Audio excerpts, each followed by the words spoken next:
Fire के बाद भी बमबारी।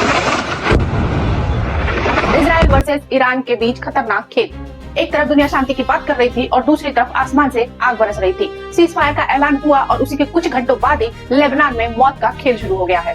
ये कहानी है मिडिल ईस्ट की, जहां हर दिन हालात और खतरनाक होते जा रहे हैं। हाल ही में इजराइल ने लेबनान पर ऐसा हमला किया जिसने पूरी दुनिया को हिलाकर रख दिया है। रिपोर्ट्स की माने तो कुछ ही मिनटों में 100 से ज्यादा एयर स्ट्राइक किए गए।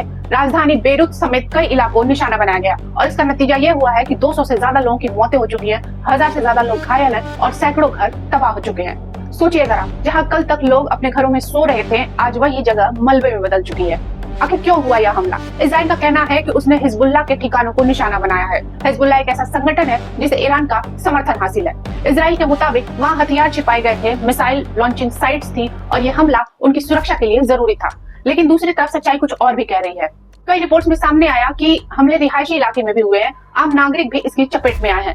यानी सवाल ये उठ रहा है, क्या ये सिर्फ आतंकियों पर हमला था या फिर इसे आम लोग भी कुर्बान हो गए? यहाँ से आता है एक सबसे बड़ा ट्विस्ट। ईरान जो हिजबुल्लाह को सपोर्ट करता है, उसने इस हमले को सीधी चुनौती माना है। ईरान ने साफ कहा है, अगर हमले नहीं रुके तो जवाब दिया जाएगा। और यहीं से ये लड़ाई इजराइल वर्सेस लेबनान नहीं, बल्कि इजराइल वर्सेस ईरान बनती जा रही है।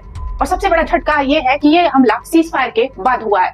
दुनिया को लगने लगा था अब हालात सुधरेंगे, लेकिन तभी इजराइल ने साफ कर दिया ये सीज फायर लेबनान पर लागू नहीं होता और उसके कुछ घंटों बाद ही बम गिरने लगे, शहर जलने लगे। मतलब शांति की बात बस कागज पर रह गई है, जमीन पर युद्ध जारी रहेगा। इस हमले के बाद दुनिया भर के लोगों के रिएक्शन आए हैं। संयुक्त राष्ट्र ने इन हमलों को हॉरिफिक और चौंकाने वाला बताया है। कई देशों ने चेतावनी दी कि अगर ये हालात ऐसे ही रहे तो मिडिल ईस्ट में बड़ा युद्ध छिड़ सकता है।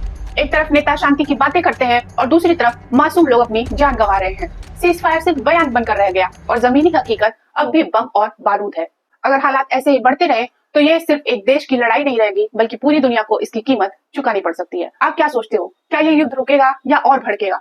कमेंट्स में जरूर बताना और वीडियो अच्छी लगी हो तो लाइक करो, चैनल को सब्सक्राइब करो।